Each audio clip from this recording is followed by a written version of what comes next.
Kenny Pickett. That was a polarizing name for some. That was the guy that you blamed for the issues with the Pitt football team. That was the guy that you said wasn't good enough and was holding the team and program back from really being great. Face facts. That's what many of you were saying even a couple years ago. And maybe you were justified, because that guy then, the guy you were saying that about then, that's not the guy we're talking about now. The Kenny Pickett story is a wild one. He went from kind of an unknown, landed at Pitt. Maybe some thought it could be a game manager, needed a lot around him. Many thought he's holding the team back. Many thought he wasn't good enough. He had to deal with a lack of continuity, tons of coaches, systems in and out, a polarizing head coach even under Pat Narduzzi. And then now he became great. He closes the chapter of his Pitt career as one of the greatest Pitt quarterbacks, Pitt players ever. And we're talking a legacy of Dan Marino, certainly at quarterback, but even Pitt player going to Tony Dorsett, going to Larry Fitzgerald. I could go on and on and on. There's a legacy there, Mike Ditka. But you look at the numbers. You look at the college career as an individual, maybe not team success, but as an individual. Kenny Pickett's had one of the better Pitt careers ever.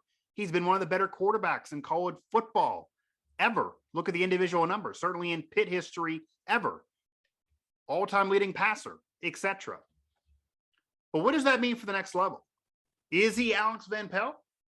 Is he Tyler Palko, where he's holding a clipboard at best?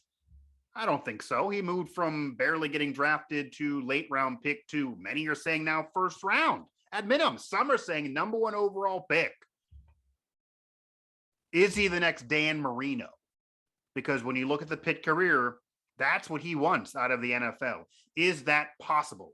On this episode of Mic Drop here on Pittsburgh Sports Live and Pittsburgh Sports Now, we are going to discuss Kenny Pickett's career, how the hell this has happened, where he's become this guy that could be the number 1 overall pick and could have a great NFL career on top of his college career, and what his ceiling really is, where he should be on your board, where he is on this guy's board. And that's my guest, Shane Hylam, managing editor with draftcountdown.com. And of course, an NFL, college football, and even fantasy analyst to join me and discuss Kenny Pickett.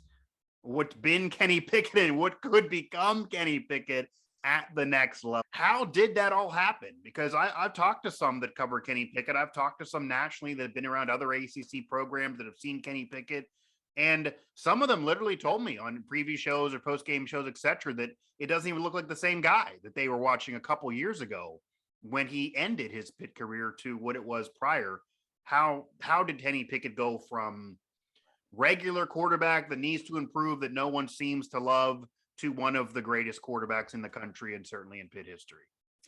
I think it's a complex question. Absolutely. And yeah. I think for me, analyzing from an NFL draft lens, he was a player that I was looking at, especially last year, thinking that he might come out to the draft. And I think he was a draftable prospect. I don't think this is a jump from a guy that was a nobody. This wasn't a kind of a Joe Burrow story of someone who, I don't think it's quite to that level. Because I think Kenny Pickett had the physical tools were always there. He had the arm strength. He could throw those outside passes. To me, I think the biggest improvement in his game has been the decision-making that he has and the ball placement that he has.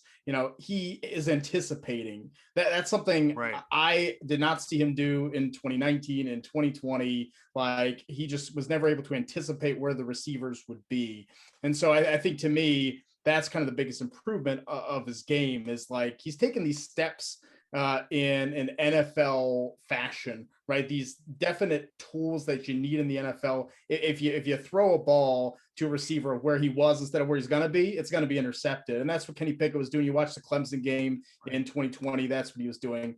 So to me, I think it's about being able to figure out some of those areas where he can read a defense, make good decisions. I think that's been the big improvement in terms of his game and where he's gone from, this is a guy that's going to make too many mistakes and just isn't good enough to lead an offense. He's going to kill drives, to like, he's the guy you want now to have the ball in his hands, because he's not going to make that big play, it's going to kill you. Yeah, Kenny Pickett is definitely in a situation where I think most fans around the country would feel confident with him behind center, certainly in the college game. He certainly has got to that point. He even has a confidence around him that he feels like he's going to lead his team to a touchdown every single drive. And of course, leading one of the better offenses and statistically speaking, the best offense in the country in his final year at Pitt.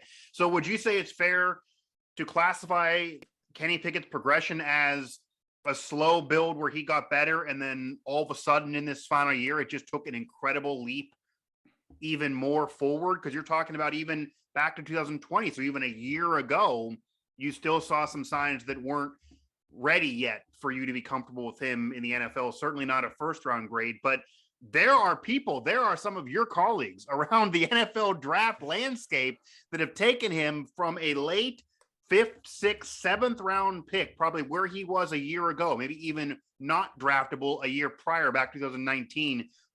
Honestly, there are some that are not being sarcastic when they have put him as the number 1 player overall on their board.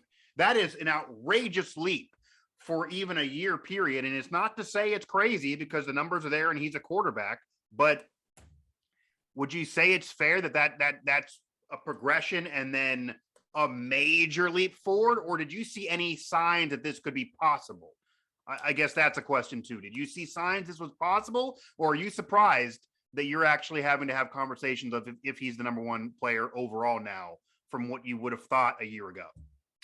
I'm definitely surprised. I think if I knew it was possible, then I think an NFL team would have brought me in to scout these quarterbacks. That's fair. You wouldn't be doing this with me, right? That's fair. I think if anyone saw this in him in 2020 and could have said like, "Hey, come out, we'll take you in the 3rd round, and you'll be a stud." Like, I think NFL teams do that. That's why the quarterback position is so hard, because this can happen. I think there were some improvements from 2019 to 2020. I think when you look at the statistics for those 2 years, they look very similar. It looks very dull, but I really felt like in 2020 against some the poor defenses that weren't really scheming anything exotic, right. There were some flashes of this. There were games where he kind of took over, and I thought, like he kind of had it. The Virginia Tech game, I think, was a big one late in that season, where it wasn't the easiest team in the world, but he threw over 50 passes, like the game was in his hands. And then he went to Clemson, and you're playing national title contender, and things fell apart, which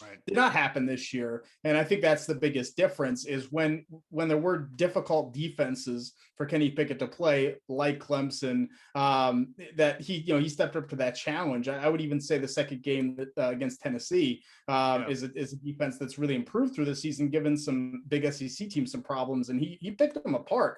So I think that's the difference, is he's able, I think, pre-snap and then post-snap to really process what the defense is doing, and that's something that often takes time. We've had a lot of quarterbacks drafted in the NFL very, very high that were not able to do that, and the thinking was, we can get them there, and teams never were. It's easier said than done. Right. So the fact that he's doing that in college, I think that's why, my latest mock draft, I have him at 10th overall going in the draft as the first quarterback off the board. And I think at this point, that's kind of where the NFL views him. They view him, he's safe. He's better. He's more consistent than the other quarterbacks in a poor draft class this year for the position. Yeah, and I was going to ask you that for sure. So what went into you having Kenny Pickett here, talking with Shane Hallam, the managing editor with draftcountdown.com, NFL fantasy and college football analyst here, as we're talking Kenny Pickett and his ascension from mediocre college quarterback to one of the best in the country, to a Heisman candidate at one point in a year, to now an NFL legit caliber quarterback in many people's eyes. But what went into you placing him at 10th overall and as your top quarterback? Obviously there's athletes in front of him there. There are some that have him as 1, probably because they feel like a quarterback has to be taken there, or maybe a team of need would want a quarterback there. A lot of analysts do cling on the quarterback for that top overall pick. But what went into you having him as your number 1 overall quarterback, still understanding that this is kind of an out of nowhere ascension for Kenny Pickett, and there are other quarterbacks in the country that are still getting more respect in terms of the Heisman Trophy, in terms of college football analysts, in terms of what they're discussed nationally, and that kind of now is happening for Pickett, but he's still behind those guys individually for this college season. But for you, he appears more ready for the NFL than them, I'm assuming? I think that's really what it comes down to, is that NFL teams are going to be comfortable with a player who has the tool set, who has the processing ability, who has the experience and kind of the leadership and toughness. I think he has kind of this toolbox that a lot of the older school NFL coaches are going to like. He's in terms of my ranking, he's number 3. But I think if the draft were held right now, that he would probably go number 1 as the top quarterback. Okay. Because of that kind of consistency. I think if you look at guys like Sam Howell at North Carolina or Matt Corral at Mississippi, I think those are 2 players that have had consistent success, but I don't think they've hit the level of play that Kenny Pickett has this specific season. So it's about risk versus reward. Do you want to take the upside of players like that, or Malik Willis of Liberty? Or I think Kenny Pickett, you know what you're getting. You have a guy that loves football, that has the tool set, like I said, that's doing it this season. You can plug him in day one into an NFL offense, and you probably have a good idea of how that offense is going to run. Similar to Mac Jones in New England, I think is a fair comparison as prospects, where you could plug them in. It's not going to be, I don't think Kenny Pickett's going to step in and be Justin Herbert, and light the world on fire, but I think he's going to step in and be able to run an offense that's run based, and you can win games with him. Yeah, and gain confidence like Mac Jones has with the Patriots, and get better as the games go on, and kind of be an NFL-ready quarterback, learning that system under Mark Whipple. Kind of same deal that Mac Jones had, more of an NFL-style offense, certainly can prepare him for the next level. You said, though, that for you, he's only your number 3 quarterback, even though you would predict, if you're going to throw money down here or try to be correct, that he probably would be taken 1. So why do you feel like the NFL would have him at 1, but you have him at 3? So what is holding you back personally to have him at 3, if you agree that maybe he's that meatloaf, he's safe, he's ready to go, and he has the confidence, the moxie, he has some intangibles that feels like he's ready to go, learn it under an NFL system? So what all about that is not enough for you to have him higher than your number 3?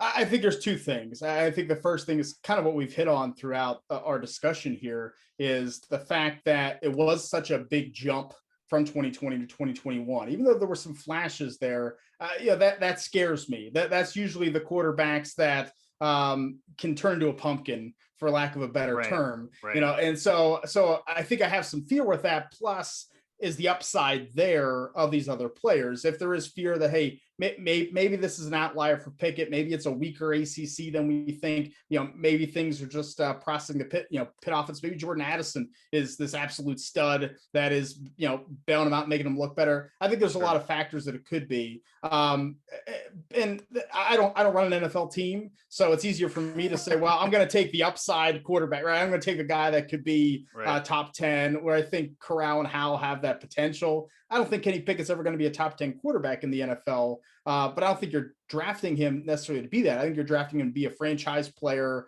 on a balanced offense. So, for my rankings, I may have him at 3, but I think I definitely understand why the NFL and teams, coaches, GMs are playing for their job. It's better to have a good quarterback than to if you have a bust, you're out. And I don't think Kenny Pickett's going to be a bust. I think he's probably the most bust-proof quarterback in this class. And so I think that safety is going to draw a lot of GMs to him. And a bust-proof quarterback is saying something for Pitt as well. It's been a long time since they had a bust-proof quarterback. I mean, Palco maybe was another notable Pitt quarterback, but I don't think anybody thought out of college that he was going to be anything really in the NFL. Held a clipboard for a while, but to be a bust-proof quarterback is certainly a positive thing here. Shane Helm, managing editor with draftcountdown.com, and of course a football analyst, NFL fantasy and college football, joining me here to talk Kenny Pickett. So what could change maybe your mind? I mean, we're recording this, there's some games left. Even in the losses, he threw 6 touchdowns, tie a program record, even in the game they lost against Western Michigan, which is the worst loss Pickett could have really had this year. But it's not on him. I mean, he's in a situation here, regardless of what this team does, I don't think that can be on him. And individually speaking, he is bust-proof. But you're mentioning kind of a ceiling. It sounds like you have a ceiling for him, that perennial Pro Bowler, Dan Marino, Hall of Fame, that's all out for you. That doesn't seem to be in the cards, even if he can be an okay serviceable quarterback. So number one, Is that his ceiling? Why is that his ceiling? Is there a chance he can exceed that ceiling and prove you wrong and have more of a career? And what would he need to do to maybe make that happen? Because we also know Kenny Pickett, Shane, he hears this from you. Not saying he's going to watch, but maybe he will. I know he does follow us. He's going to say, I appreciate bust proof, but I'm not in any way satisfied with maybe one Pro Bowl in 10 years and not getting released. But no, I want to be a perennial Pro Bowler. We've heard him say he wants to be in the Hall of Fame someday.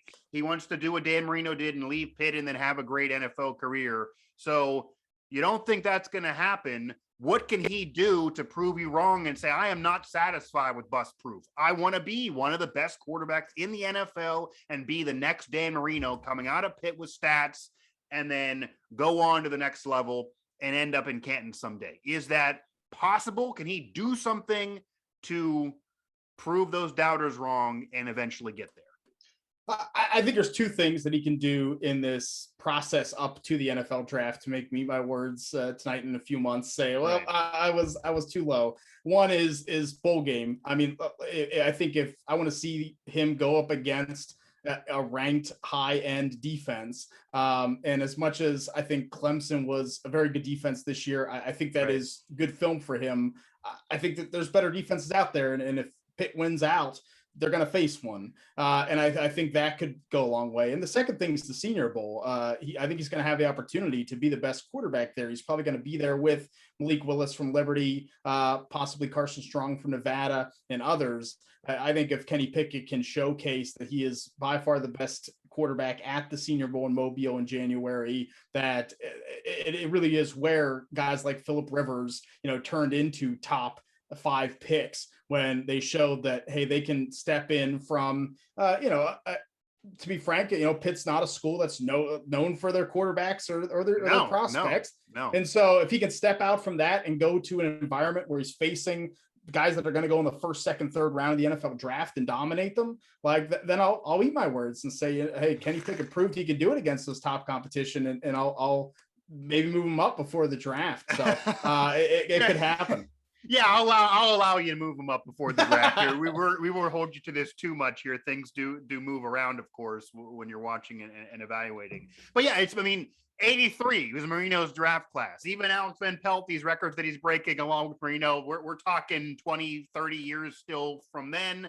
And I think a lot of NFL scouts do have the ability to say, okay, yeah, it's an NFL system. It's Mark Whipple. We like that. We like what he brings. But there's just no guarantee anything could translate. And it was kind of an out of nowhere ascension, so it could drop off as well. He does have certainly the argument in his favor that would be, this isn't a Jason White, Eric Crouch, that type of story, because they were more athletes doing kind of a funky college system. Even Tim Tebow doing a college system, Pat White doing a spread offense, jump passes, just weird college things that you're not going to try in the next level for a starting quarterback, generally speaking. Kenny Pickett's basically doing pocket passer stuff and finding receivers, 1, 2, 3 check down, finding the open man, threading the needle, and doing it against some quality defenses, certainly better ones that he may face, and certainly could help his stock there when he does and if he does.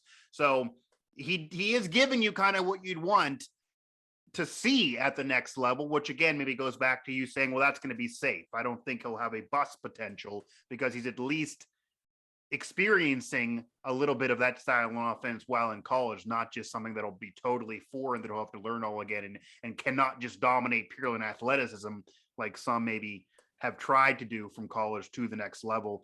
Shane, I definitely appreciate the time for sure. Just as we round things out here with our Kenny Pickett conversation here on Mic Drop on Pittsburgh Sports Live and Pittsburgh Sports Now, what do you like the most about Kenny Pickett, and what do you like the least about Kenny Pickett in terms of taking a college legacy to success in the National Football League? I think for me, probably the biggest trait that I like about him is his ability to throw on the run. And I think it's something that the NFL is looking more at. And I have to say, I think that game against Clemson, some of the passes that he threw, moving out of the pocket, it is pretty unbelievable. And that's where that light bulb really went off for me. Like, this guy can play at the next level. I think that's the best. And I think in terms of the least, it's kind of what some of the decision making I think still isn't there, right? And that's why he's not, to me, a number one overall pick in this draft. Okay. Like, I think that second half of the North Carolina game where he got kind of cold and was throwing things behind guys, and we've seen a bit more of that prop up as the season progressed too. As the season continued on, and obviously an NFL season is much longer, and by the time he's finishing his career, the NFL could try to play 25 games a year, for crying out loud, with their pace. And as the season progressed, you're seeing it's hard to focus too much on the interceptions when you're watching a college game, because he's also giving you 300 plus yards and they're scoring. But yeah, you're seeing more mistakes prop up as the season progresses. Yeah, I think it's things that can be cleaned up, but it's also the reason why he wasn't a high-end prospect before. So I think that could be a little bit scary, and maybe, like I said, something against a high-end defense or a Senior Bowl situation. If he cannot do that, then I think it will go a long way. Shane, I definitely appreciate the time. We'll check in with you to see if Kenny Pickett can move up your board, if Kenny Pickett can prove you right in a way that he's not a bustable player, but also prove you wrong in a way that he can have a better, NFL career than you're saying. Many didn't think he would get to this level of a college career either, though. So he's already proven people wrong. He's spent an entire college legacy of proving people wrong. They pretty much thought he kind of would be a game manager, and that would be enough for him. He's well more than that. I don't think anyone would have put any money down that he would ever be in a Heisman conversation at any point in his college career, and he certainly got there. So maybe he can prove you wrong as well and climb up your board. Either way, coming back to Pitt and this final year at Pitt, at the very least, no matter what he does, I think we can agree it's made him some money. He has made him some money. So it was a great decision, and it certainly has helped him individually. Shane, I appreciate the time, though, man. Yeah, though. Thanks for having me anytime. Absolutely. So Shane Hylam, managing editor with draftcountdown.com. Shane classifies himself, and I think I would agree, as an NFL fantasy and college football analyst. And yeah, I think that's a fair assessment of Kenny Pickett as well. There are things that still could get cleaned up. And you're talking about the NFL here. He's not a perfect player. When you hear people say, well, Kenny Pickett's already better than this NFL quarterback or that NFL quarterback, etc., that is well cart before the horse there. Kenny Pickett, to me, is going to have a solid NFL career. I don't know if he's going to end up in Canton someday, but I do think he is kind of a safe player that is not going to be bad for you, that is not going to be a bust for you, that will win you some games, that does know what he needs to do to run an offense and can adapt to an NFL offense based on what he's been dealing with Mark Whipple at Pitt, especially these last couple years.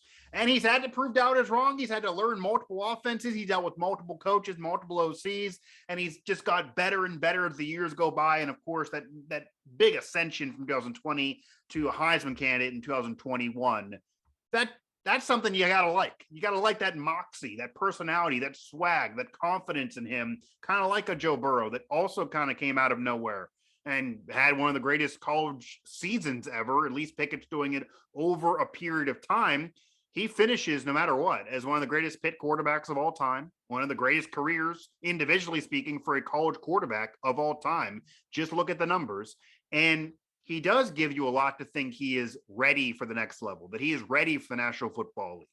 And he's got his respect in college finally. Will he get his respect when he's drafted in the National Football League? Will he be the number one quarterback? Will he be a number one overall pick? Will he move up boards like Shane, who still has him as a number 3 quarterback for him because he wants to see more? Will he be able to prove those doubters wrong? I think that's motivation for Kenny Pickett. I do think he translates to the next level. I don't know if I want to go crazy with these wild predictions yet, and I have no idea if the Steelers are going to draft him or not. I know that's brought up as well. I think maybe it'll even serve Kenny Pickett to get out of Pittsburgh and be free kind of from the polarizing effect or the pressure that would be on him here in Pittsburgh. But nonetheless, I can't deny rooting for the guy. You got to like that type of story where he proved doubters wrong and develops legacy and becomes so great. We'll see what he does at the next level. A long way to get there for sure. But I did want to kind of get Shane's thoughts now because I was aware that he didn't think he was his number one quarterback. So I wanted to see what criticisms are still there for Kenny Pickett since everyone's kind of falling in love with him right now. He's getting a lot of praise, deservingly so. But I wanted to get a fair assessment from an NFL draft guy on the current thinking of Kenny Pickett. We'll see what that is months from now and leading into the draft, regardless of how Pitt finishes. And if Kenny Pickett has proven any doubters wrong, has moved up on any boards, has done anything to make things better for him, or worse, because at the end of the season, he has made some mistakes that weren't there earlier in the year. And we're not talking about getting drafted. We're not talking about the 6th round or moving even into 3rd round. I think it's a pretty safe bet. We're talking about a 1st-round quarterback here. Whether he's the number one quarterback or not is immaterial. He's a 1st-round quarterback. He's made some money by coming back this year. That's all great for him. That's all gravy for him. He wants more. He wants success in the NFL. He wants maybe that number one spot. But you're going to also get really, really analyzed. And there's going to be that magnifying glass on you, certainly once you get close to the NFL draft. So every possible criticism will be there to give NFL teams pause. They want to make sure they don't have a bust because that can ruin them for a decade. And that safe draftable player, that safe pick can at least keep your job for a while. That Mac Jones, that type of player, that might be who Kenny Pickett is. And honestly, that's not a bad thing at all from where he was when he started his college career, what the thought was around him even a couple of years ago to what he now is with his Pitt legacy. And then, of course, his sights on the National Football League and that next level and to develop a legacy there as well. Thanks to Shane Hylam for joining me here, managing editor with draftcountdown.com. And of course, an all-around football guy and football analyst here as we talk Kenny Pickett. That'll do it for this edition of Mic Drop on Pittsburgh Sports Live. I want to remind you to hit that subscribe button, bottom of this video. It'll help us get all of our content to you. It's free to do so. Thanks to our sponsors throughout the network. And of course, follow along Pittsburgh Sports Now at PGH Sports Now at PGH Sports Live on Twitter for the site and the outlet. And of course, we're going to have a lot more Kenny Pickett coverage here, as well as Pitt coverage on Pittsburgh Sports Now. And of course, leading into the NFL draft.